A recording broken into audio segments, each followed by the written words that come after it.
So one of my Facebook friends, I don't think I know him in real life, but I like him because he showed me the respect of asking me questions about something that confused him. He was talking to me in a kind way, and he was saying, look, a lot of what you say has truth in it. And I'm glad he thinks that, because I believe everything I say is truthful when I'm making my blogs or vlogs or shows, or I'm always telling the truth. And so I hope people trust me, but I might be wrong. I can be, mistaken, go on a merry-go-round many times. I have. So, I'm just trying my best. He's saying to me that he doesn't trust the government. He believes you have to keep your mind open at all times. And, the government is really funded at the bottom level by our controllers, our world controllers. So we probably shouldn't listen to all the stuff they tell us. But he also was saying, how easy it is to be sucked into conspiracies, and that how important it is to be skeptical, and making up a conspiracy is a business in its own. It's really big money. It's dangerous to assume every event is a conspiracy. And he might be talking to me personally about false flags, because I do call a lot of them out. I have been considered mad since I went public in 2009 and called out events like 9/11, the Bali bombing, the Port Arthur massacre as government, international, black shadow government psyop events. So, maybe I do get accused of that, but that's okay.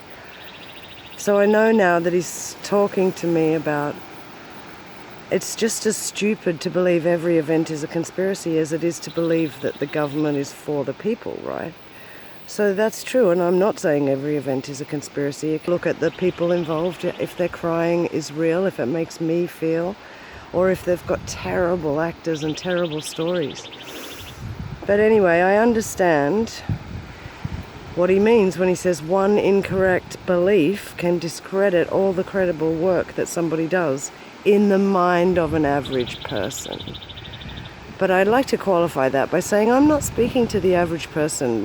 They dumped me a long time ago. I'm speaking to a certain kind of person who's prepared to go it alone to pursue whatever, wherever. I mean, when I first heard about Flat Earth, I didn't even look into it for a year because I thought it's so stupid. And then I got angry at the people posting it to me, so I tried to block them, but then I thought that's ridiculous. And I realized, one of my friends got angry and said, it will discredit everything else you've ever said. And I strangely thought, that sounds nice, just to lose everybody's built up idea of you is always nice, and we should always do that kind of cleansing. Because I was scared. I was really scared to be seen as wrong or dumb or whatever. So I decided to brush up on how I know the Earth is a globe. So I decided to look into all the proofs that the Earth is a globe. And I found about 10, and I quickly debunked them whilst I found out many, many more proofs that the Earth is not a globe and that it's in fact flat. Do your own experiments over flat water, you're screwed. And then you have to look at all of the other proofs that the world is a ball, and you have to work out if you believe them, why you believe them, or if you can debunk them. And that's what I've been doing for 18 months, quietly on my own. So he's afraid my voice won't be heard if I start saying something stupid like the Earth is flat. Trust me, I haven't been public for 2 years nearly. The last proper interview I did was Rick Simpson, because I've been busy learning, studying, trying to work out what the hell is this mammoth, gigantic lie for. Besides the obvious, and you'll see the obvious as soon as you Google why the lie. But it still takes 6 or 12 months of research for me to comprehend what I was seeing and not just see it as an idea, to really feel it. It took me a long time to stop seeing the Earth as a globe, because of that conditioning.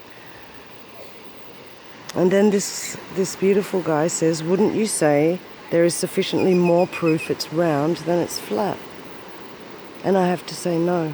And I'm going to link a list of proofs that I'm worked about 1/3 of my way through in 18 months. So, you know, in 4.5 years, I've probably made it through the whole lists of proofs that debunk the spinning ball heliocentric lie.